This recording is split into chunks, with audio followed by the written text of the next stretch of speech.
നമസ്കാരം. നെടുമങ്ങാട് 1.5 വയസ്സുകാരൻ അർഷിദിന്റെ കൊലപാതകവുമായി ബന്ധപ്പെട്ട് അറസ്റ്റിലായ രണ്ടാനച്ഛൻ അഷ്കറിനെതിരെ ക്രൂരമായ ഗാർഹിക പീഡനത്തിന്റെ കൂടുതൽ ഞെട്ടിക്കുന്ന വിവരങ്ങൾ പുറത്ത്.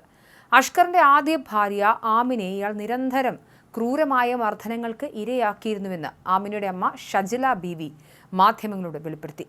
അഷ്കറിന്റെ മർദ്ദനം കാരണം ആമിനയുടെ ബോധം നഷ്ടപ്പെടുകയും 1 വർഷത്തിലധികം കാലം കോമ അവസ്ഥയിലാവുകയും ചെയ്തു. വീട്ടുകാർ അറിയാതെ അഷ്കറിനൊപ്പം ഇറങ്ങിപ്പോയതിനാൽ താൻ അനുഭവിക്കുന്ന ക്രൂരതകൾ ആമിന തുടക്കത്തിൽ ആരോടും പറഞ്ഞിരുന്നില്ല.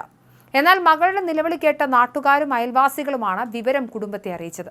കുട്ടിയെ കൊല്ലാൻ കൊടുത്തിരിക്കുകയാണോ എന്നുവരെ നാട്ടുകാർ തങ്ങളോട് ചോദിച്ചതായും അമ്മ പറയുന്നു. ഭിത്തിയിലും ക്ലോസറ്റിലും ആമിനയുടെ തല ഇടിപ്പിക്കുക, ശുചിമുറിയിലിട്ട് ക്രൂരമായി മർദ്ദിക്കുക, അടിവയറ്റിൽ ചവിട്ടുക, ചെവിക്കല്ലിന് ഇടിക്കുക, വിഷം കൊടുത്ത് കൊല്ലാൻ നോക്കുക തുടങ്ങിയ അതിക്രൂരമായ പീഡനങ്ങളാണ് ആമിനയ്ക്ക് നേരിടേണ്ടി വന്നത്. ഇതിനെല്ലാം പുറമെ ആമിനയെ ഫാനിൽ കെട്ടിത്തൂക്കി കൊല്ലാനും അഷ്കർ ശ്രമിച്ചിരുന്നു. ഈ ക്രൂരതകൾക്കെല്ലാം അഷ്കറിന്റെ അമ്മയും സഹോദരിയും പൂർണ്ണ പിന്തുണ നൽകി കൂടെ നിന്നു. പീഡന വിവരങ്ങൾ പുറത്തു പറഞ്ഞാൽ ആമിനയുടെ കുടുംബത്തെ മുഴുവൻ അപായപ്പെടുത്തുമെന്നും ഇയാൾ ഭീഷണിപ്പെടുത്തിയിരുന്നു. കടുത്ത മർദ്ദനത്തെ തുടർന്ന് തലച്ചോറിൽ രക്തം കട്ടപിടിച്ച് ട്യൂമർ ആയതിനെ തുടർന്ന് ആമിനയ്ക്ക് ഓപ്പറേഷൻ നടത്തേണ്ടി വരികയും തുടർന്ന് സംസാരിക്കാനുള്ള ശേഷി നഷ്ടപ്പെടുകയുമായിരുന്നു. മർദ്ദനം മൂലം കിടപ്പുരോഗിയായ ആമിന 13 മാസത്തോളം കോമാ സ്റ്റേജിലായിരുന്നു. നിലവിൽ തിരുവനന്തപുരം മെഡിക്കൽ കോളേജ് ആശുപത്രിയിൽ ചികിത്സയിൽ കഴിയുന്ന ആമിനയ്ക്ക് 10 മാസം മുൻപാണ് ഓർമ്മശക്തി ചെറുതായെങ്കിലും തിരികെ കിട്ടിയത്. ഇപ്പോൾ കുറച്ചൊക്കെ സംസാരിക്കാമെങ്കിലും ചില കാര്യങ്ങളൊന്നും ഓർത്തെടുക്കാൻ സാധിക്കുന്നില്ല.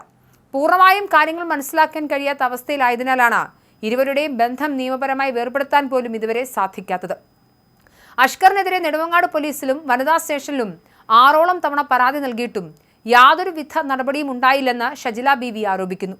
പോലീസിലെ ചില ഉദ്യോഗസ്ഥരുമായി അഷ്കറിനുള്ള വ്യക്തിപരമായ സൗഹൃദമാണ് നടപടികളിൽ നിന്നും ഇയാളെ രക്ഷിച്ചതെന്നും അവർ ചൂണ്ടിക്കാട്ടുന്നു. തന്റെ 16 വയസ്സുകാരനായ ഇളയ മകന്റെ മരണത്തിലും അഷ്കറിന് പങ്കുണ്ടെന്ന് സംശയിക്കുന്നതായി അമ്മ വെളിപ്പെടുത്തി. കുടുംബത്തെ മുഴുവൻ കൊല്ലുമെന്ന് അഷ്കർ പലതവണ ഭീഷണിപ്പെടുത്തിയിരുന്നു. ഇതിന് പിന്നാലെയാണ് 16 വയസ്സുകാരനായ മകനെ ദുരൂഹ സാഹചര്യത്തിൽ തോട്ടിൽ മുങ്ങി മരിച്ച നിലയിൽ കണ്ടെത്തിയത്. 1.5 വയസ്സുകാരൻ അർഷിദിന്റെ ദാരുണമായ കൊലപാതകത്തിന് പിന്നാലെയാണ് അഷ്കർ മുൻപും നടത്തിയിട്ടുള്ള സമാനതകളില്ലാത്ത ക്രൂരതകളുടെയും ഭീഷണികളുടെയും വിവരങ്ങൾ പുറത്തുവരുന്നത്. നെടുമങ്ങാട് 1.5 വയസ്സുകാരൻ അർഷിദിന്റെ ദാരുണമായ കൊലപാതകം ഒരു വ്യക്തിയുടെ മാത്രം ക്രൂരതയല്ല, മറിച്ച് നിയമ സംവിധാനങ്ങളുടെയും പോലീസിന്റെയും ഗുരുതരമായ വീഴ്ചകളുടെ നേർചിത്രമാണെന്നും ഈ സംഭവങ്ങളിൽ നിന്ന് നമുക്ക് വ്യക്തമാകാം. പ്രതിയായ അഷ്കർ തന്റെ ആദ്യ ഭാര്യ ആമിനോട് കാട്ടിയ സമാനതകളില്ലാത്ത ക്രൂരതകളും അവരെ മരണത്തിന് സമാനമായ അവസ്ഥയിലേക്ക് തള്ളിവിട്ടതുമായ വിവരങ്ങൾ പുറത്തു വരുമ്പോൾ സമൂഹ മനസാക്ഷി ഒന്നടം ഞെട്ടുകയാണ്. 6ഓളം തവണ പോലീസിലും വനിതാ കമ്മീഷനിലും പരാതി നൽകിയിട്ടും സ്വാധീനശക്തിയും സൗഹൃദങ്ങളും ഉപയോഗിച്ച് പ്രതി നിയമത്തിൽ നിന്നും രക്ഷപ്പെടുകയായിരുന്നു. ഈ വീഴ്ചയാണ് ഒടുവിൽ ഒരു പിഞ്ചു കുഞ്ഞിന്റെ ജീവൻ കൂടി നഷ്ടപ്പെടാൻ ഇടയാക്കിയത്. കൂടാതെ ആമിനയുടെ 16 വയസ്സുകാരനായ അനിയന്റെ ദുരൂഹ മരണത്തിലും പ്രതിക്ക് പങ്കുണ്ടെന്ന കുടുംബത്തിന്റെ സംശയം സംഭവത്തിന്റെ ഗൗരവം വർദ്ധിപ്പിക്കുന്നു.